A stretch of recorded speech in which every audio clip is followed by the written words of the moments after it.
নমস্কার, আপনারা দেখছেন কৃষ্ণার রান্নাঘর। আর আজকে আমি দুটো রেসিপি নিয়ে চলে এসেছি। একটা হচ্ছে এঁচোড়ের দম আর একটা হচ্ছে পার্শে মাছের আলু দিয়ে পার্শে মাছের ঝাল। তো আমি এই দুটো রেসিপি কিভাবে করছি আপনারা দেখতে থাকুন। প্রথমে আমি এঁচোড়গুলোকে সেদ্ধ করে নিয়েছি আর তার সাথে আলুগুলোকেও সেদ্ধ করে নিয়েছি। এরপর আমি কুচিয়ে রাখা পেঁয়াজগুলোকে একটা পাতানো থালার ওপরে নিয়ে নিয়েছি আর নিয়ে নিচ্ছি রসুন আর আদা গ্রেলার দিয়ে গ্রেল করে আমি দিয়ে দিলাম। এইভাবে দিয়ে দিচ্ছি পুরোটাই।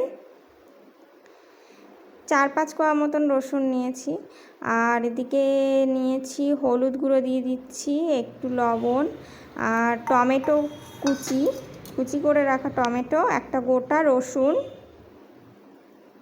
একটু শুকনো লঙ্কার গুঁড়ো আর গোটা জিরে, একটু ধনিয়ার গুঁড়ো আর দিয়ে দেবো কাসুরি মেথি 1.5 চামচ। কাসুরি মেথিগুলোকে এইভাবে আমি দিয়ে দিচ্ছি। দিয়ে এবার আমি সেদ্ধ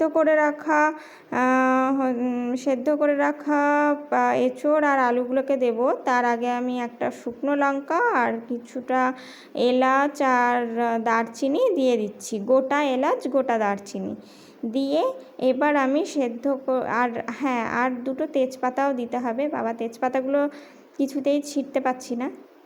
এভাবে দিয়ে দিলাম, 2টো তেজপাতা দিতে হবে। আর দিয়ে দেব সেদ্ধ করে রাখা এঁচোড় আর আলু আর দিয়ে দিচ্ছি কাঁচা তেল, সর্ষের তেলেই আমি এটা করব। সর্ষের তেলে এঁচোড় রান্না করলে টেস্টটা অন্যরকমই থাকে। তো এবার আমি ম্যারিনেশনটা করে নেব। ম্যারিনেট করে ভালো করে আমি রেখে দেবো। বেশিক্ষণ রাখার দরকার নেই, 5 মিনিট রাখলেই হবে। ম্যারিনেট করে রেখে দিচ্ছি। এর মধ্যে ঈশানের একটা বন্ধু এসছে পাশের ফ্ল্যাট থেকে।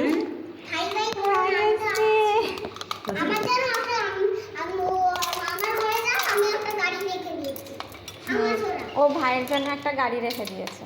আমি ভাইয়ের জন্য না, আমার জন্য। আচ্ছা চলো, ঠিক আছে, ভাইও গাড়ি নিয়ে এসছে। চলো আর চলো একটুখানি খেয়ে আসি।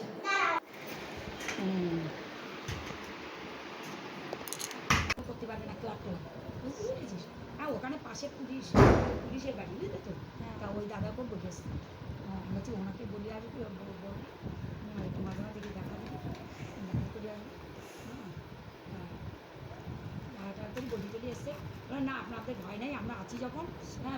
ঈশানের বন্ধুকে পেয়ে ঈশান খুব খুশি। ঈশান তার সাথে খেলতেই ব্যস্ত হয়ে গেছে। দিদির বাড়ি আছে আমাদের বাড়ির সামনে। আরো যাবো একটু পরে। আবার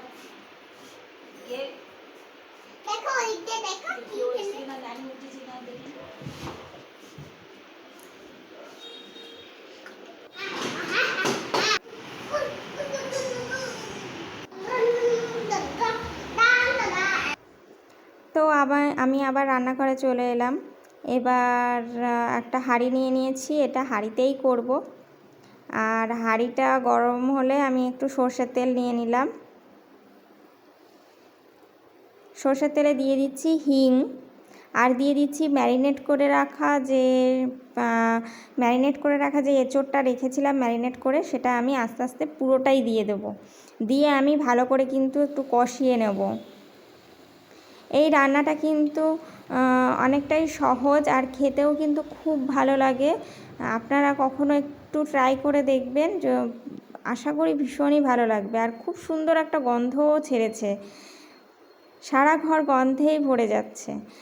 এরপর আমি কষাতে দিয়ে দিয়েছি কিন্তু একটু চিনি দিয়ে আমি আবারও বেশ ভালো করে কষিয়ে নিচ্ছি। একটু মোটামুটি কষিয়ে নিয়ে আমি যেটা সেদ্ধ করে রেখেছিলাম যে জলটা, যেটা হচ্ছে এঁচোড় সেদ্ধ করা জল, সেই জলটা আমি ফেলবো না, সেইটাই আমি দিয়ে দিচ্ছি এই কষানোর মধ্যে। খুব তাড়াতাড়ি কিন্তু এটা হয়ে যাবে। আধ ঘন্টা মতন আমি এটা লো ফ্লেমে আমি কিন্তু গ্যাসের ওপর বসিয়ে লো ফ্লেমে ভালো করে চেপে রেখে দিয়েছিলাম। আর আধ ঘন্টা পরে আমি তুলে দিচ্ছি। হ্যাঁ, আর একটা জিনিস, যখনই আপনারা চাপাটা দেবেন ওপরে নিশ্চয়ই কিছু না কিছু ভারী জিনিস দিয়ে দেবেন। তো দেখুন আমার রান্নাটা কিন্তু হয়েই গেছে। আধ ঘন্টা পরে এসে আমি যখন খুললাম, এত সুন্দর একটা সেন্ট বেরোচ্ছে, ভীষণই সুন্দর সেন্ট। আর পুরোপুরি এঁচোড়টা হয়ে গেছে। আর এরপর আমি একটু সামান্য গরম মশলা দিয়ে নামিয়ে নিলাম। তো এঁচোড়ের দম যদি এইভাবে রান্না করা যায়, তবে ভাত, রুটি, পরোটা সঙ্গে কিন্তু এই একটা এঁচোড়ের তরকারি দিয়ে সুন্দরভাবে খাওয়া হয়ে যায়। এরপর আমি আমার আর একটা রেসিপি, সেটা হচ্ছে পার্শে মাছ দিয়ে আলু দিয়ে বেগুন দিয়ে সেটা করে নিচ্ছি। তো পার্শে মাছগুলোকে আমি ভালো করে ভেজে নিচ্ছি।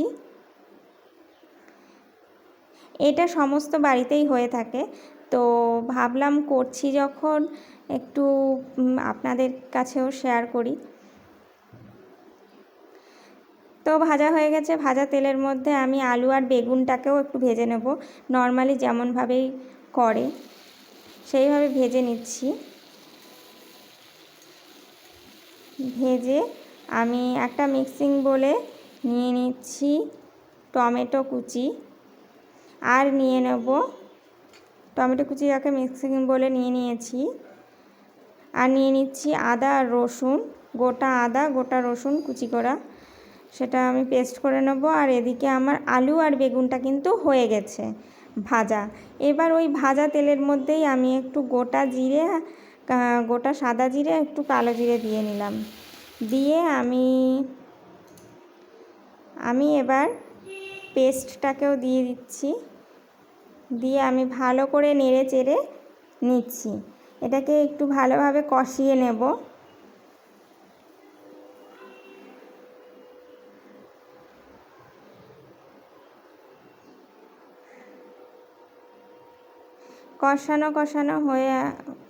কষানো হয়ে আসার আগেই আমি দিয়ে দিচ্ছি হলুদ গুঁড়ো, আর দিয়ে দিচ্ছি ধনিয়ার গুঁড়ো। দিয়ে আমি আবার একটু কষিয়ে নিচ্ছি।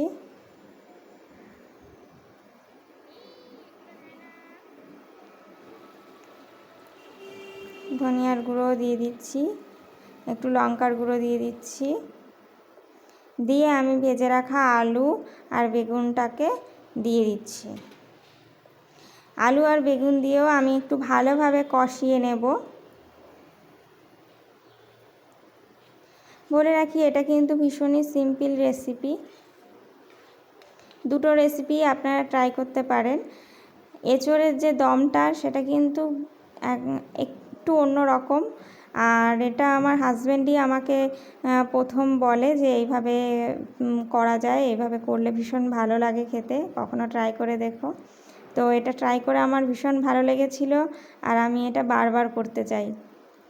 তো এরপর আমি ভালো করে কষিয়ে জল দিয়ে কাঁচা লঙ্কা চিড়ে দিয়ে দিচ্ছি।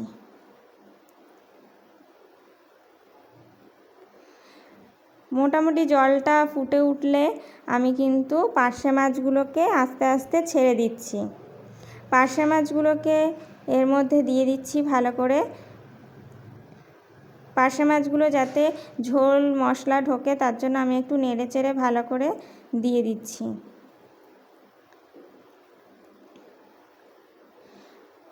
লবণটা আন্দাজ মতন একটু পরিমাণ বুঝেই দিয়ে দেবেন। আমি যেহেতু কষানোর সময় লবণ দিয়ে নিয়েছি।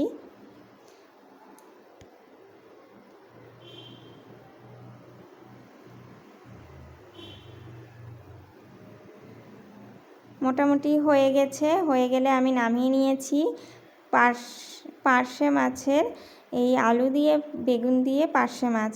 পার্শে মাছ তো অনেক রকমভাবেই করা যায়, তবে এইভাবে করলে কিন্তু খুবই ভালো লাগে। এরপর সব হয়ে গেছে। এরপর বিকালে আমরা একটু ছাদে এসেছি। ছাদে এসে দেখুন ঈশান কি করে বেড়াচ্ছে। প্রতিদিনই আসা হয়, তবে ভিডিওটা করা হয় না। আজ ভাবলাম একটু ভিডিও করি।